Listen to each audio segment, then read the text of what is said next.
नमस्कार, मैं आपके साथ अंजना और आप देख रहे हैं नेशनल न्यूज नेटवर्क। आइए नजर डालते हैं आज की खास खबर पर। टॉकीज के बाहर मूंगफली बेचते थे जैकी श्रॉफ। मां ने साड़ियां बेचकर 10वीं की पढ़ाई करवाई। बस स्टॉप पर खड़े खड़े मिला पहला मॉडलिंग प्रोजेक्ट।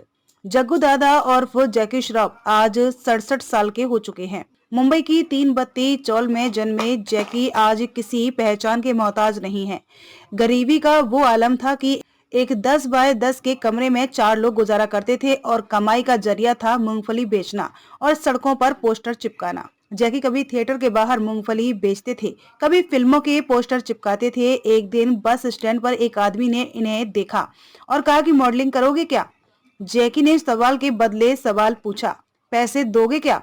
इन दो सवालों में हुई बातचीत ने चौल के मामूली लड़के को बॉलीवुड का स्टार बना दिया। फिल्मों में आने के बाद भी जैकी ने अपना ठिकाना नहीं बदला।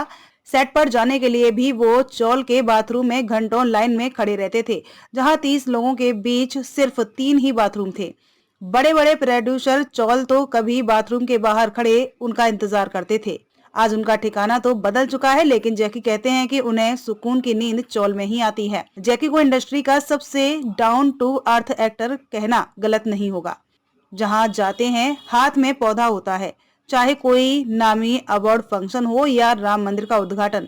कभी पुराने दिनों को याद करने के लिए घंटों चौल के 10 बाय 10 के कमरे में रहने जाते हैं, तो कभी पुराने लोगों से मुलाकात करते हैं। चौल के जग्गू दादा लोगों की मदद के लिए हमेशा आगे रहते हैं। कोई मदद का मोहताज ना रहे, इसीलिए उन्होंने भिखारियों को अपना पर्सनल नंबर दे रखा है। कहानी शुरू होती है बॉम्बे से। 1 फरवरी 1957 को जैकी श्रॉफ का जन्म 3 बत्ती चौल में हुआ। इसी चौल में उनकी मां, बाप रीटा और काकू भाई की प्रेम कहानी भी शुरू हुई थी। दरअसल 1936 के आसपास कजाकिस्तान में हुए तख्ता पलट के बीच 10 साल की रीटा 7 भाई बहनों और मां के साथ जान बचाकर पहले लाहौर फिर दिल्ली आ पहुंची थी। कुछ समय बाद उनका परिवार दिल्ली से बॉम्बे आ पहुंचा। पैसे नहीं थे तो पूरा परिवार तंगहाली में 3 बत्ती चौल में ही आकर बस गया। वहीं दूसरी तरफ रईस परिवार में जन्मे काकू भाई शेयर मार्केट में पैसे डूबने से गरीबी की मार झेलकर चौल में रहने आ गए। 3 बत्ती चौल में रीटा और काकू भाई की मुलाकात हुई और दोनों ने शादी कर ली। इस शादी से कपल के 2 बेटे हुए। 4 लोगों का परिवार चौल की एक छोटी सी खोली में रहता था। 7 खोलियों में 30 लोगों के बीच सिर्फ एक ही बाथरूम हुआ करते थे, जिनमें रोजाना लंबी कतारों में लोग खड़े रहते थे। चौल में हर साल बड़ी धूमधाम से दिवाली मनाई जाती थी, दिए जलाए जाते थे और पटाखों से पूरा चौल जगमगा उठता था।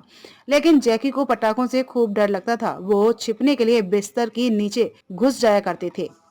ऐसे में जब माँ जैकी को परेशान होते देखती थी तो पड़ोस के बच्चों की पिटाई कर दिया करती थी। जैकी श्रॉफ के बड़े भाई उनसे 7 साल बड़े थे। 3 बत्ती इलाके में उनके नाम का सिक्का चलता था। जब भी किसी को कोई दिक्कत होती थी तो वो सीधे जैकी के बड़े भाई के पास आकर शिकायत करता था और वो उनकी परेशानी सॉल्व करते थे। आसपास के इलाके के लोग उन्हें दादा कहकर बुलाते थे। 1967 में उनके भाई को एक नौकरी मिल गई। परिवार को लगा ही था कि अब उनकी गरीबी दूर हो जाएगी, लेकिन एक हादसे से सब बर्बाद हो गया। दरअसल जैकी के भाई अपने एक दोस्त को बचाने के लिए समुद्र में कूद गए थे, जबकि उन्हें खुद तैरना नहीं आता था। ये मंजर 10 साल के जैकी ने देखा था, जिससे वो पूरी तरह से टूट गए थे। भाई की मौत के बाद वो खुद चौल के जगुदादा बनकर लोगों की मदद करने लगे। जैकी के पिता ज्योतिषी थे। उनकी कमाई से परिवार का गुजारा करना बेहद मुश्किल था। जब गरीबी में जैकी की 10वीं की पढ़ाई पूरी करवाने के पैसे नहीं बचे तो उनकी मां ने अपनी साड़ियां बेच दी। घर में तंगी का ये आलम था कि जैकी 11वीं के बाद पढ़ाई नहीं कर सके।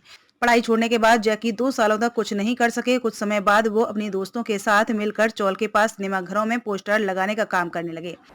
खबरों में अब तक के लिए बस इतना ही। फिर होगी आपसे मुलाकात ऐसी एक खास खबर के साथ। तब तक के लिए नमस्कार और देखते रहिए नेशनल न्यूज नेटवर्क।